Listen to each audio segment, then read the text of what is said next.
Et on va aller plus loin avec notre invité ce soir, Serge Olivier. Bonsoir, merci d'avoir accepté notre invitation. Vous êtes historien, spécialiste du Venezuela, enseignant-chercheur à l'université Paris 1 Panthéon-Sorbonne. Ma première question va être assez directe. En reconnaissant Juan Guaidó comme président, est-ce que Paris, Madrid et Londres, entre autres, sont en train de cautionner un coup d'État ? C'est un rapport de force qui s'est engagé. Il n'y a pas eu de putsch jusqu'à présent, puisque un putsch, c'est une action militaire. Il n'y a pas eu d'action militaire. Donc Jean-Luc Mélenchon a tort de parler des putschistes de l'opposition, alors, si on parle des termes. Il fait référence à un motif mémoriel qui renvoie en fait à 2002 et à avril 2002 et le coup d'État qu'il y a eu contre Hugo Chavez en 2002, le 11 avril 2002. Hugo Chavez était revenu 2 jours après. Il a survécu politiquement, et non seulement il a survécu, mais il a été enhardi politiquement. Ça l'a sanctifié aux yeux d'une opinion internationale.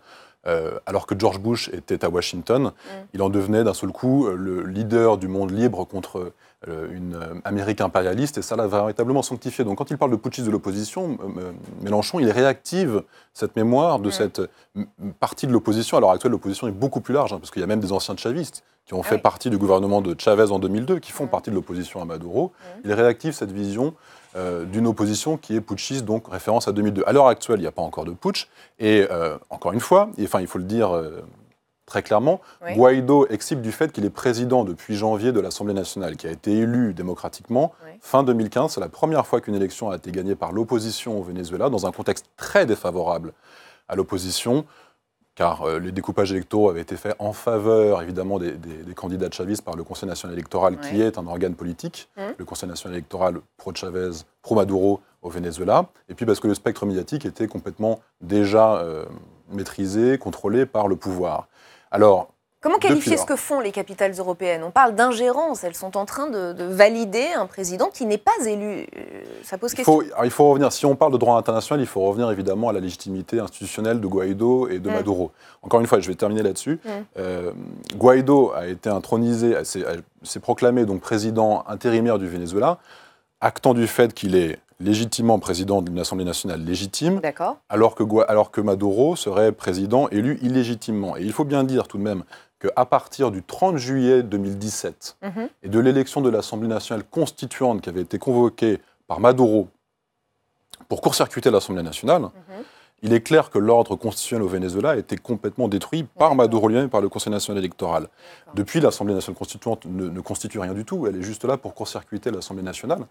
Il y avait déjà eu en fait un état d'exception constitutionnel depuis septembre 2016, quand le tribunal suprême de justice, la Cour suprême vénézuélienne, a déclaré nulles et non avenues toutes les décisions de l'Assemblée nationale. Et puis, le mois d'après, le Conseil national électoral vénézuélien a enterré complètement le référendum révocatoire qui était convoqué par l'opposition. Donc, ces deux décisions et ces deux institutions qui sont normalement garantes de l'ordre électoral et constitutionnel au Venezuela, donc la Cour suprême, le tribunal suprême de justice d'un côté et le Conseil national électoral, ont en fait avili cet ordre, l'une et l'autre. Le président élu Maduro a posé cette question lors d'une interview à la télé espagnole, je vais le citer. Pourquoi faut-il que l'Union européenne dise à un pays du monde qui a déjà organisé des élections qu'il doit refaire son élection présidentielle parce que ce ne sont pas ses alliés de droite qui l'ont gagnée ? Que vaut cette analyse ? Est-ce qu'il y a quelque chose de vrai là-dedans ? Est-ce que c'est vrai que ça arrange aussi certains pays étrangers d'être plutôt du côté de Guaidó que du côté de Maduro ? On sait que le Venezuela est aussi un pays riche.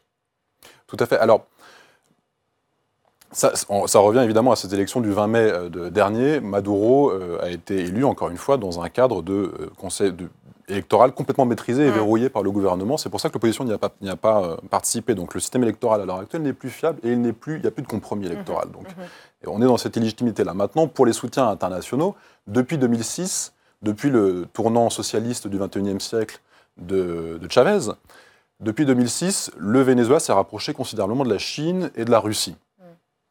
Notamment pour l'achat d'armes avec la Russie et pour le financement surtout avec la Chine. Et depuis 2017 et depuis les premières sanctions américaines contre le Venezuela en tant qu'État, qui consistaient à fermer Wall Street à Caracas, donc à empêcher la Banque centrale vénézuélienne et PDVSA, l'entreprise nationale de pétrole, autour de laquelle tourne toute l'économie vénézuélienne, d'émettre des obligations en dollars.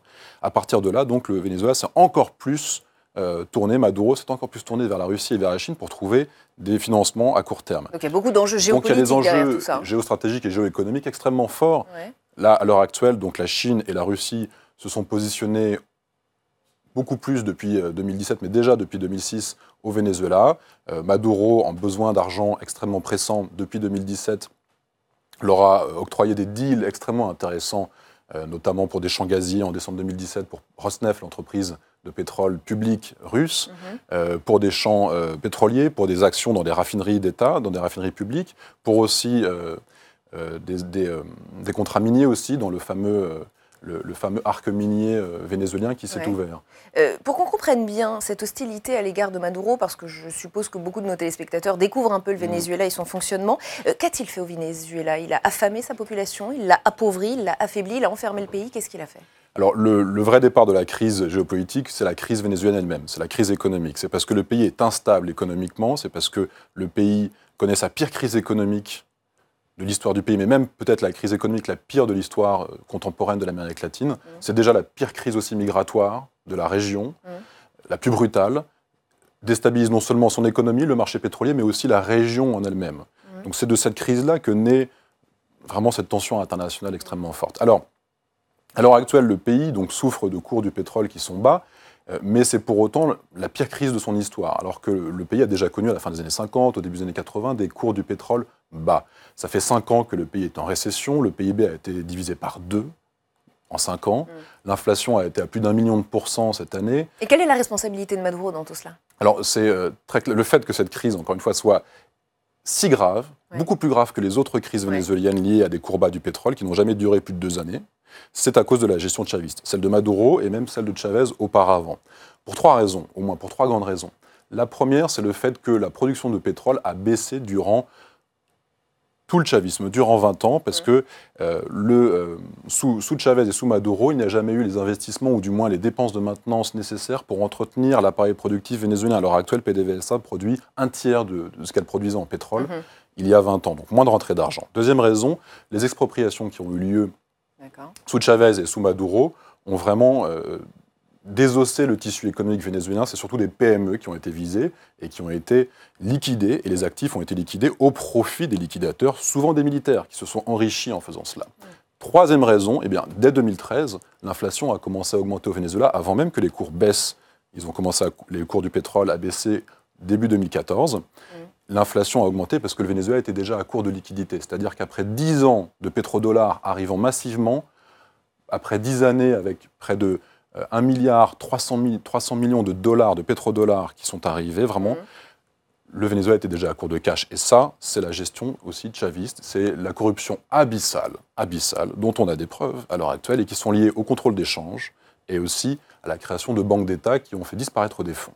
Et je crois qu'on y voit beaucoup plus clair ce soir grâce à vous. Merci infiniment Serge Olivier d'avoir été notre invité dans l'entretien, historien spécialiste du Venezuela.